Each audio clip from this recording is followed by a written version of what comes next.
Hi friends, ఈరోజు మనం కొబ్బరి పచ్చడి చేసుకుందాం. చాలా టేస్టీగా ఉంటుంది.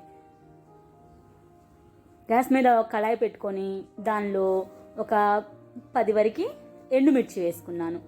ఎండుమిర్చి వేసుకొని కొంచెం ఆయిల్ వేసుకొని గ్యాస్ని సిమ్లో పెట్టుకొని వీటిని బాగా వేయించుకోవాలి. నేను ఈ 10 ఎండుమిర్చికి ఒక కొబ్బరి చెప్పు తీసుకున్నాను. ఆ కొబ్బరిని చిన్న చిన్న ముక్కల్లా కట్ చేసుకొని వాటిని కూడా ఈ మిర్చిలో వేసుకొని కొంచెం సేపు వేయించుకోవాలి. ఒక 2-3 మినిట్స్ వేయించుకుంటే సరిపోతుంది. ఇలా వేయించుకొని గ్యాస్ ఆపేసి ఈ పచ్చడికి సరిపడా కొంచెం చింతపండుని ఈ ముక్కల మధ్యలో పెట్టుకోండి. వేడి కొంచెం మగ్గుతుందన్నమాట. దీన్ని ఇలా కొంచెం సేపు ఆరబెట్టాక దీన్ని మనం మిక్సీ చేసుకుందాం. మిక్సీ జార్లో వేసుకొని దీనికి సరిపడా కొంచెం ఉప్పు వేసుకుంటున్నాను.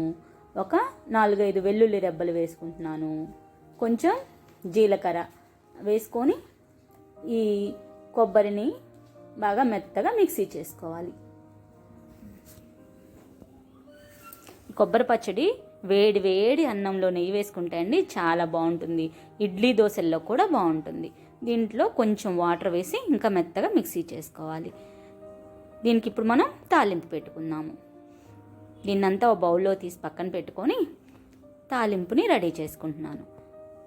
పాన్లో కొంచెం ఆయిల్ వేసి కొంచెం పచ్చిశనగపప్పు, కొంచెం ఆవాలు, మీకు కావాలంటే కొంచెం జీలకర్ర కూడా వేసుకోవచ్చు. వీటిని కొంచెం బాగా వేగిన తర్వాత దీనిలో కొంచెం కరివేపాకు కూడా వేసుకొని దాన్ని కూడా బాగా వేయించుకోవాలి. ఆ తర్వాత ఈ తాలింపుని రెడీగా ఉంచుకున్న మన కొబ్బరి చట్నీలో కొబ్బరి పచ్చడిలో వేసుకొని బాగా కలుపుకోవాలి. అంతే, మన కొబ్బరి పచ్చడి రెడీ అయిపోయింది. ఇది కొంచెం మీరు అన్నంలోకి అయితే కొంచెం గట్టిగా చేసుకోవచ్చు, ఇడ్లీ దోశ వాటిలోకి అయితే కొంచెం లూజ్గా చేసుకోవచ్చు. కానీ చాలా టేస్టీగా ఉంటుంది. మీరు కూడా తప్పకుండా ట్రై చేయండి. ట్రై చేసి మీకు ఎలా అనిపించిందో నాకు కామెంట్ బాక్స్లో తెలియచేయండి. వేడి వేడి అన్నంలో దీన్ని ఇలా వడ్డించుకోండి. నా ఛానల్ని లైక్ చేయండి, షేర్ చేయండి, సబ్స్క్రైబ్ చేయండి. సబ్స్క్రైబ్ చేసిన వెంటనే బెల్ బటన్ని ప్రెస్ చేయండి. Thank you.